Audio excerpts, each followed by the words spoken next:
आपण पाहत आहात लोकप्रवाह न्यूज 24 तास प्रत्येक घडामोडीवर लोकप्रवाहाची नजर।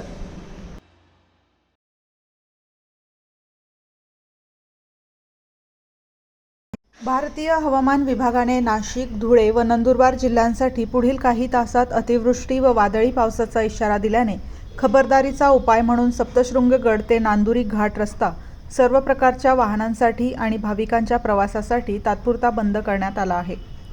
शुक्रवार दिनांक 31 जुलै 2026 रोजी सायंकाळी 5:30 वाजता प्राप्त झालेल्या हवामान विभागाच्या माहितीनुसार हा निर्णय घेण्यात आला आहे। जिल्हाधिकारी नाशिक, सहाय्यक जिल्हाधिकारी तथा उपविभागीय दंडाधिकारी कळवण आणि तहसीलदार कळवण यांनी दिलेल्या सूचनेनुसार श्री सप्तशृंगगड निवासिनी देवी ट्रस्टने घाटमार्ग आज दिनांक 31 जुलै रोजी सायंकाळी 5 वाजता बंद ठेवण्याची घोषणा केली आहे।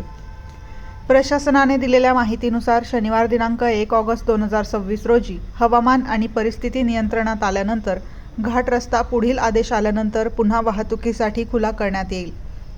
दरम्यान भक्तनिवास विभागामार्फत आरक्षण केलेल्या भाविकांनी पुढील प्रशासकीय सूचना मिळेपर्यंत अत्यावश्यक कारणाशिवाय भक्तनिवास परिसराच्या बाहेर पडू नये तसेच घाटमार्गावर प्रवास करू नये असे आवाहन विश्वस्त संस्थेकडून करण्यात आले आहे।